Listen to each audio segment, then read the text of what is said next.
Yeah, it's really, really You know what choppy I'm right going now. to do, Cade, you answer the question. I'll come back and answer it. I'm going to actually leave and come back, okay? All right, cool. All right, fam. I'm going to lead the Web3 show while Philip is out. So what kind of Web3 content is not being made right now? What platform should you be using?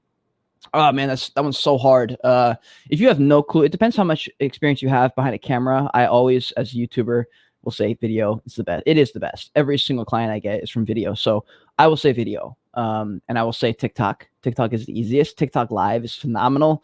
All you have to do is get to 1,000. I love how it's set up. I love the algorithm. I love 15-minute lives. I just have so many tips for people on TikTok, and TikTok is so casual. You don't have to edit. It's really easy to build community there. It's really easy to make outreach content, which is like, hey, follow me type of content where you do these things where you're like, I'm a YouTuber. And then it's like, follow me if you like this stuff. Then it's like, click the button, like those kind of content. For some reason, those pop. And then you can also make a ton of content with the same amount of effort, which is not that much usually. You can also make videos that kind of like massage your audience, if that makes sense, where you make content that's valuable to them. And so you foster that relationship with them while you're also putting out outreach content where you're getting more and more people. You know, like I get new followers every day, but then I'm also putting out a lot of content for those new followers so that they stick around. When they follow me, I need them to see my face 10 times in the next 5 hours, basically, so that they're like, oh, that's the guy with the glasses. He talks about these things. It's about Web3, education, dope. Like I need that to be as fast as possible. So I'm going to say TikTok. You should be making content there. I don't think you should be just covering the space like and doing news because, dude, oh my God, the FTX stuff, when that started happening, every single content creator is covering the same story. There's no different opinions. There's barely any info out right now. So I was like, guys, we don't need more FTX content. Like we really, really just don't. It's not helpful. There's nothing for me to gain after watching 75 versions of the same story where there's no information.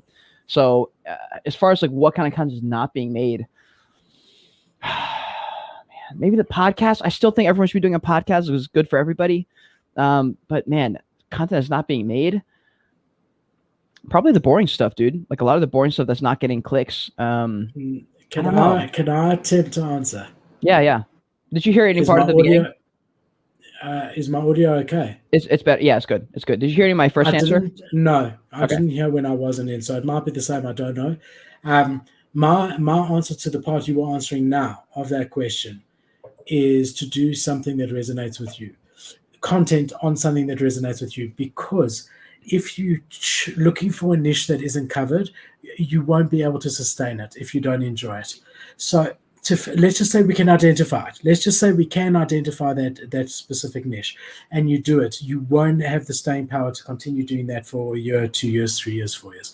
So rather let it be whatever you enjoy in the space. If you love gaming projects, cover Web3 gaming projects. If you love arts, it doesn't matter if there's a million shows about it. If you've got that passion for that part, you will stand out amongst everyone who's just doing it for clicks. So I would do what I'm passionate about in the space and do content on that, because that passion will shine through and make you the best in that vertical on that content.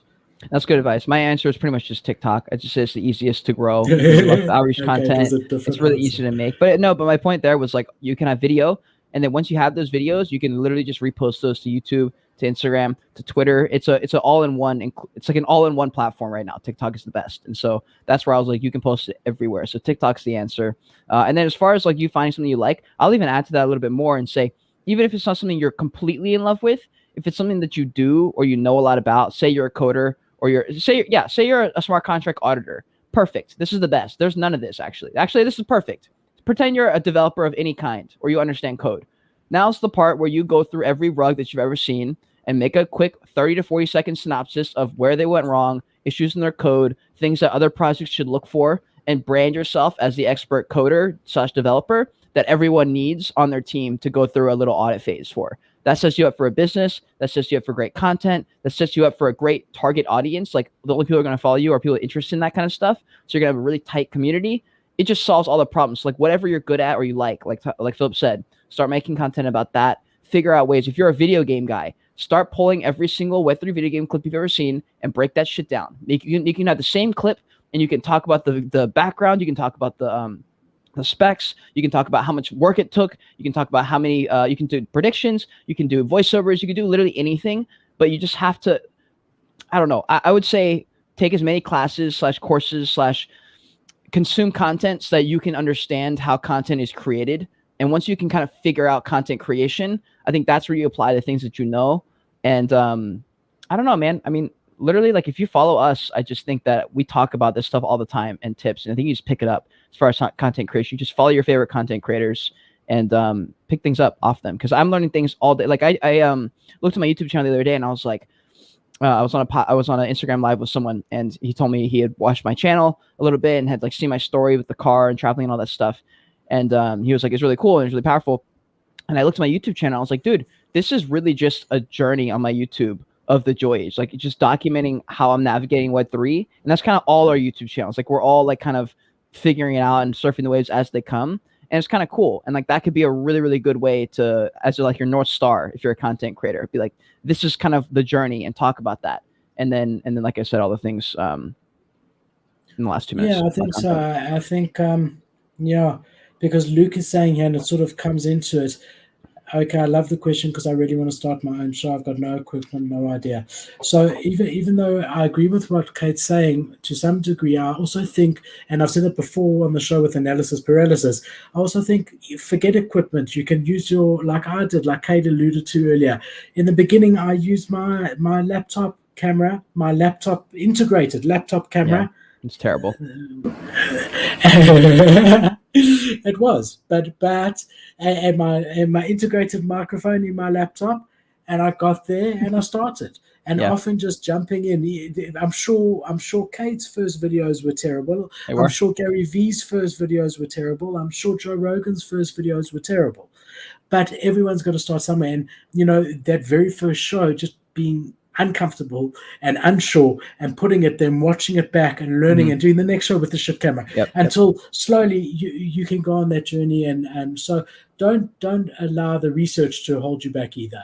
Sometimes just switch the camera on and start going. The best way to for me, it's like try it to not suck as fast as possible. The only way to get to that point of not sucking is to do as many as you can. Like when I started working the bar, I was like, okay, how many shifts is it going to be before I'm comfortable? And I was like, well, I don't care. I need it to be 2. And I was just like, all right, well, I'm going to learn everything in these next 2 shifts. I'm just going to focus on that. And I truly believe for human beings, intention is the key for everything. If you can focus and have intentional focus on something, you can get so much more done. I can have a dedicated 2-hour editing session. If it's fully intentional, I'll get more than 10 hours worth of good editing done in a couple hours span if it's really, really focused on, and I don't know. I think I just believe if you really want it, you'll figure out a way. And until you hit that wall of like, man, I really want this, you're always going to be kind of coming up with more and more questions. I just think you just start. And then you always figure it out along the way. Like literally, that's the only way it happens. So that is a great question. I don't know who asked these questions. I just wrote them in my notes over the past week. Do we want to answer all of them? There's 3 more questions. Well, let's do another